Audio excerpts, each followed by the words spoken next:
सांझ हुई तो चेले गुरु को लेकर के नाव पर चढ़ गए और उसके साथ और भी नावें थी।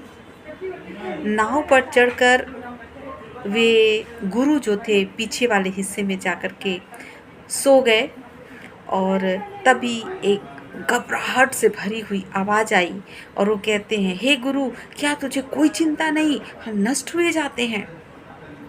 गुरु उठकर देखते हैं और उनको देख कर के जान जाते हैं कि ये बहुत डरे हुए हैं और उनको पता चलता है जब वो देखते हैं कि एक बड़ी आंधी आई है और नाव में भी पानी भर चुका है।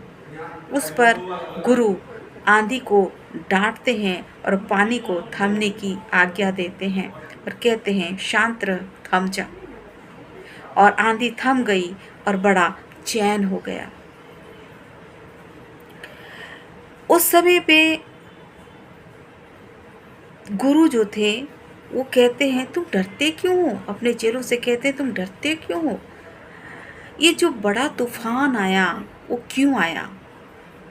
उसका उत्तर हम आगे देखेंगे कि क्यों आया। जब वे झील को पार करके गिरासीनियों के देश में पहुँचे तो जैसे ही नाव से उतरे, एक व्यक्ति जो दुष्ट आत्मा से ग्रसित था वो कब्र से निकलकर दौड़कर उसके पास आया, गुरु के पास, और उसको प्रणाम करता है।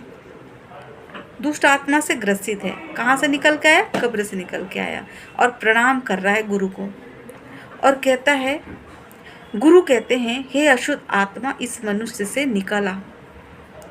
तब उस व्यक्ति में से दुष्ट आत्मा कहती है, चिल्ला चिल्ला कर कहती है, परेशान होकर कहती है, हे गुरु परम प्रधान, परमेश्वर के पुत्र, मुझे तुझसे क्या काम? मैं तुझे परमेश्वर की शपथ देता हूँ कि तू मुझे पीड़ा न दे। ये कौन कह रहा है? दुष्ट आत्मा कह रही है।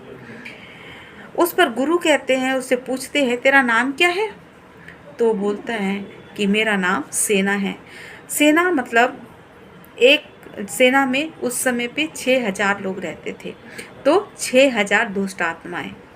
ये बात झूठी भी हो सकती है क्योंकि दुष्ट आत्मा का जो गुरु है वो शैतान है और शैतान जो है वो झूठ का पिता है, तो उसका चेला जो है वो भी झूठ बोल सकता है। इसलिए हम इस बात पे पूरी गहराई के साथ में यकीन नहीं कर सकते कि वो संख्या में 6000 ही होंगे।